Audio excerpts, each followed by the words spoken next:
सो भाइयों, आईओसीएल का full notification out हो चुका है। जैसा कि शॉर्ट नोटिस में मैंने आपको बताया था, इसमें जो बीटेक फ्रेशर्स हैं और जो डिप्लोमा फ्रेशर्स हैं, दोनों के लिए वैकेंसी है। तो चलिए हम लोग देखते हैं डिटेल में कि किस किस के लिए कितनी वैकेंसी है। ठीक है, तो यहाँ पे रिक्रूटमेंट ऑफ एग्जीक्यूटिव्स हैं in Indian Oil Corporation Limited. Computer based test आपका एग्जामिनेशन होगा। ठीक है, एक सीबीटी होगा, उसके बाद जीडीपीआई होगा। यहाँ पे ग्रेजुएट इंजीनियर को ग्रेड ए की पोस्ट मिलेगी और इसमें अलग अलग ब्रांचेस जो हैं वो एलिजिबल हैं। ठीक है, सबसे पहले हम लोग वैकेंसीज देख लेते हैं। तो वैकेंसीज के लिए इन्होंने अलग से नोटिस निकाला है। आप देखो यहाँ पे वैकेंसीज मेरे भाई। तो यहाँ पे जो ग्रेड ए है, मतलब बीटेक ग्रेजुएट्स, उनके लिए सिविल के अंदर टोटल 62 वैकेंसी है।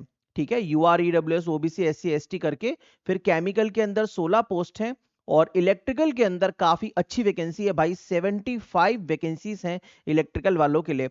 अगर इलेक्ट्रॉनिक्स की बात करेंगे तो 32 है और मैकेनिकल की तो सबसे ज्यादा वैकेंसी आ चुकी है भाई, 118। जी हाँ, इलेक्ट्रिकल मैकेनिकली सबसे ज्यादा डोमिनेंट रहता है आईओसीएल वगैरह में। इंस्ट्रूमेंटेशन की बात करेंगे तो कैटेगरी वाइज भी दिया हुआ है और वैसे 35 वैकेंसी है।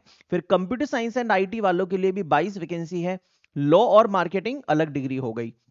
अगर हम डिप्लोमा वालों की बात करें जो कि ग्रेड ई 0 पर एप्लीकेबल है, तो इसमें इलेक्ट्रिकल और मैकेनिकल के लिए वैकेंसी है 14 इलेक्ट्रिकल की और मैकेनिकल की है 21, जिसमें कैटेगरी वाइज आपको दिख रहा है UR, EWS, OBC, SC, ST. तो यहाँ पे ये यूआर हो जाएगा, ये ईडब्ल्यूएस है, ये ओबीसी है, ये एससी है और ये एसटी है। तो इस तरीके से ये कैटेगरी वाइज वैकेंसी है, समझ गए। तो आपको वैकेंसीज तो पता चल गई, वैकेंसीज बहुत ही फाड़ू है। बीटेक वालों के लिए तो बहुत ही ज्यादा वैकेंसीज हैं। अब इस एग्जामिनेशन के लिए और चीजें क्या है, तो देखो भाई, chemical, mechanical, electrical, civil, computer science, बहुत सारी ब्रांचेस एलिजिबल है। लेकिन केमिकल के अंदर कौन कौन से इक्विवेलेंट क्वालिफिकेशन एलिजिबल है, तो उसकी डिटेल्स यहाँ पे बताई है। सिविल के अंदर कौन कौन सी इक्विवेलेंट क्वालिफिकेशन है, डिटेल यहाँ पे बताइए, पॉज करके देख सकते हो। कंप्यूटर साइंस एंड आईटी के लिए सबके लिए बीटेक चाहिए 4 साल का, या फिर आपने लेटरल एंट्री से भी बीटेक अगर किया है तो आप एलिजिबल माने जाओगे।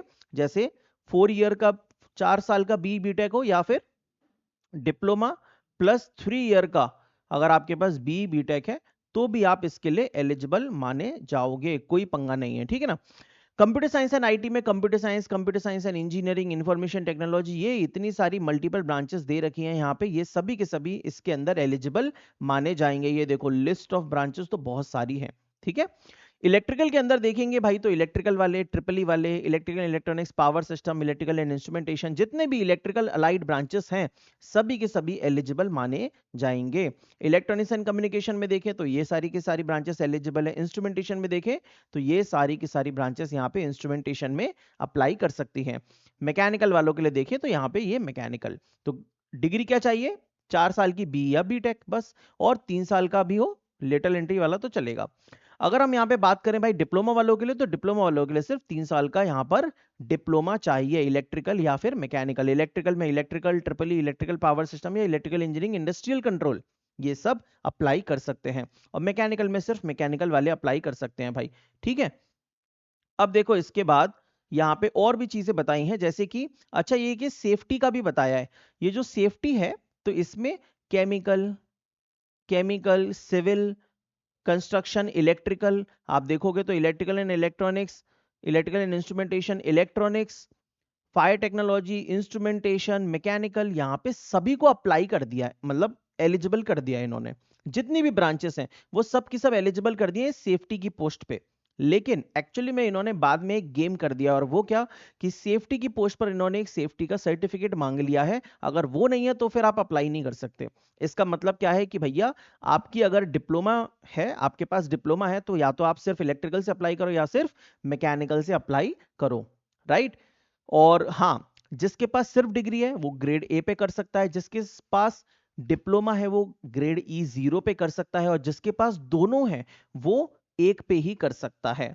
ठीक है, अच्छा ये वाली चीज और मैं नोटिफिकेशन के थ्रू अभी क्लियर कर दूंगा कि जिसके पास डिप्लोमा बीटेक दोनों है क्या वो दोनों पे अप्लाई कर सकता है, इसके बारे में अभी बात करते हैं, है ना। तो देखिए दोस्तों, मैंने तो आपको ऑलरेडी बता दिया कि बीटेक चाहिए आपको, कोई पंगा नहीं है ना। तो देखो डिप्लोमा इंजीनियर्स के बारे में क्या बताया है। जैसे डिप्लोमा की बहुत सारी पॉसिबिलिटी होती है कि सर हमने 10th के बाद 3 साल का डिप्लोमा किया है, आप अप्लाई कर सकते हो। हमने सर 10th कर ली, आईटीआई कर लिया और उसके लगातार ही हमने 2 साल का डिप्लोमा कर लिया, तो भी आप अप्लाई कर सकते हो। अगर आपने 12th के बाद 2 साल का, 12th के बाद 2 ईयर का डिप्लोमा किया है, तो भी आप अप्लाई कर सकते हो। जी हाँ, यहाँ पे लिखा है diploma under lateral entry scheme are admitted in second year of diploma course shall also be considered eligible। समझ गए? और जो टोटल परसेंटेज है आपके डिप्लोमा या डिग्री का वो भी बहुत जरूरी है भाई। तो देखो, जनरल ईडब्ल्यूएस ओबीसी वालों के लिए ग्रेटर देन और इक्वल टू 65% होना चाहिए टोटल आपके डिप्लोमा में, और एससी एसटी वालों के लिए greater than equal to 55%। Same चीज बीटेक वालों के लिए भी थी, मैं बता नहीं पाया। ये देखो, general EWS OBC greater than equal to 65 और एससी एसटी के लिए ग्रेटर देन इक्वल टू 55। आपकी डिग्री में इतने परसेंटेज होने ही चाहिए। चलो भाई, अब इसके बाद यहां पे बात करें कि हायर क्वालिफिकेशन, जैसे कि जिसने डिप्लोमा कर लिया है ना, प्लस बीटेक उसका रनिंग है, रनिंग, तो वो E0 की पोस्ट पे अप्लाई कर सकता है। समझ गए? लेकिन अगर किसी बंदे ने डिप्लोमा कर लिया है प्लस बीई कर लिया है कंप्लीट, जो उसका बीटेक है वो कंप्लीट हो चुका है, तो क्या वो E0 की पोस्ट पे कर सकता है? नहीं कर सकता। समझ गए? तो फिर क्या करेगा वो E0 पे नहीं कर सकता, वो ग्रेड ए पे कर सकता है। जो डिप्लोमा प्लस बी वाला है, डिप्लोमा प्लस जिसका बी कंप्लीट हो चुका है, तो वो डिग्री वाला माना जाएगा, वो ग्रेड ए पे कर सकता है सिर्फ। अगर आपके पास दोनों है तो आप E0 पे नहीं कर सकते। क्लियर है? चलिए, कॉमन पॉइंट्स, जो भी आपका फाइनल डिग्री है, जैसे जो अभी 2026 में पास आउट हुए हैं, उन सब का जो रिजल्ट है 30 सितंबर 2026 से पहले सब कुछ कंप्लीट हो जाना चाहिए, रिजल्ट आ जाना चाहिए आपका फाइनल, और उसमें जो परसेंटेज है वो उसके हिसाब से होना चाहिए, 65% या 55%। एज लिमिट की बात करेंगे दोनों के लिए, तो जनरल के लिए एज लिमिट 26 साल की है, और यहाँ पे डेट वाइज भी बताया है कि जनरल ईडब्ल्यूएस 1 जुलाई 2000 बाद पैदा हुए हों, ओबीसी वाले 1 जुलाई 1997 के बाद पैदा हुए हों, और एससी एसटी वाले 1 जुलाई 1995 के बाद पैदा हुए हों, तभी अप्लाई कर सकते हैं ग्रेजुएट इंजीनियर और डिप्लोमा इंजीनियर। चलो भाई, ये भी क्लियर है। इसके अंदर जो सैलरी है मेरे भाई, वो तो नेक्स्ट लेवल है, खतरनाक सैलरी है। डिप्लोमा वालों की सैलरी 11 लाख का है सीटीसी, और जो बीटेक वाले हैं उनका सीटीसी 18 लाख का है। पीएसयूज के अंदर सैलरी एकदम दबा के रहती है। स्टार्ट डेट 14 अगस्त, कल से फॉर्म भरना स्टार्ट हो चुके हैं, एंड डेट 3 सितंबर तक, और एग्जामिनेशन का डेट 24 सितंबर है। 40 दिन का समय है मेरे भाई आपके पास तैयारी करने के लिए। जो बच्चे ऑलरेडी पहले से तैयारी कर रहे हैं वो बस अपने नॉन टेक्निकल पे ज्यादा से ज्यादा फोकस करो, क्योंकि नॉन टेक ही इसमें काफी तगड़ा आता है। ठीक है, पेपर पैटर्न भी दे रखा है ऑलरेडी। तो देखो, इसमें पेपर पैटर्न में क्या दे रखा है कि भाई 50 क्वेश्चन डिप्लोमा या डिग्री के, और 50 क्वेश्चन आएंगे नॉन टेक के, जिसमें 20 एप्टी, 15 रीजनिंग और 15 इंग्लिश। इसमें जो रीजनिंग आती है बड़ी ही खतरनाक आती है, क्योंकि आईबीपीएस इसका पेपर कराता है, तो इसीलिए आपको रीजनिंग बहुत अच्छे से प्रैक्टिस करनी रहेगी। इंग्लिश भी अच्छी आती है, और एप्टीट्यूड भी एसोसिएटेड क्वेश्चंस आते हैं, एक क्वेश्चन से 3-4 क्वेश्चन रिलेट होते हैं। तो एप्टीट्यूड इतना ज्यादा दिक्कत नहीं देगा, लेकिन रीजनिंग की अच्छे से प्रैक्टिस कर लेना, और बाकी टेक्निकल जो है वो इजी से मॉडरेट लेवल का आता है।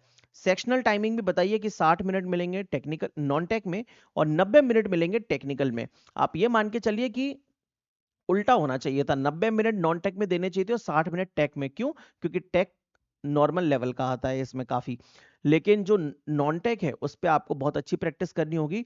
पेपर में समय बहुत ज्यादा है, आप सोचिए ना, 100 क्वेश्चन है केवल। 100 क्वेश्चन के लिए जनरली कितना मिनट मिलता है? 2 घंटा मिलता है, लेकिन यहाँ पे आपको 2.5 घंटा मिल रहा है। 90 मिनट और 60 मिनट, 150 मिनट, 2.5 घंटे मिल रहे हैं, तो काफी अच्छे से पेपर अटेम्प्ट कर पाओगे। 0.25 मार्क्स का नेगेटिव मार्किंग भी है। ठीक है, चलिए, अब इसके बाद यहां पे क्या बताया है, हाँ, एक और चीज कि भाई जो भी आप पेपर दे रहे हो, तो सेक्शन ए और सेक्शन बी है ना, जिसमें 50 नंबर है, उसमें कम कम से आपको 40% इन ईच सेक्शन तो स्कोर करना ही होगा। मतलब 50 का 40%, 20 नंबर तो कम से कम आपके आने ही चाहिए। तो भैया सिलेक्शन के लिए इतने तो लाने ही पड़ेंगे। आगे चले तो भैया 85% लेगा सीबीटी का, 5% जीडी का, और 10% लिया जाएगा आपका पर्सनल इंटरव्यू का, डिप्लोमा की पोस्ट पे और ग्रेजुएशन की डिग्री की पोस्ट पे, दोनों पर सीबीटी जीडीपीआई होगा। लेकिन आपको जीडीपीआई की टेंशन नहीं लेनी है, अभी आपने रिसेंटली हमारे एचपीसीएल के कैंडिडेट्स का सिलेक्शन रेशियो तो देखा ही है भाई, तो बढ़िया तरीके से जीडीपीआई की तैयारी करवा देंगे, उसकी टेंशन मत लो। सीबीटी बस क्लियर कर लो कैसे भी करके, और उसमें भी जो हेल्प चाहिए या स्ट्रेटजी वगैरह, उसके लिए कमेंट सेक्शन में जरूर बता देना। और देखो यहाँ पे नीचे तो अब बस सिर्फ और सिर्फ इसमें सैलरी ही बचती है बताने को, और वो है बहुत ही खतरनाक। 50,000 का बेसिक पे रहेगा ग्रेड ए वालों का, डिग्री वालों का, 18.4 लाख का सीटीसी और 30,000 बेसिक पे रहेगा। डिप्लोमा वालों का 11 लाख का सीटीसी यहां पर बनेगा मेरे भाई, ठीक है। और यहां पर बॉन्ड भी है, इसके अंदर 3 साल तक आप ऑर्गेनाइजेशन को छोड़ नहीं सकते। अगर छोड़ते हैं तो जनरल कैटेगरी वालों को 3 लाख ग्रेड ए की पोस्ट पे, और E0 वालों को 2 लाख, और कैटेगरी वालों को 50,000 और 35,000 रुपए बॉन्ड भरना होगा। चलिए ये रहा पूरा नोटिफिकेशन। तो इसके लिए जो भी स्ट्रेटजी वगैरह अगर आपको चाहिए तो फटाफट से कमेंट करके बता दो, मैं जल्दी से आपके लिए एक वीडियो बनाता हूं। Thank you.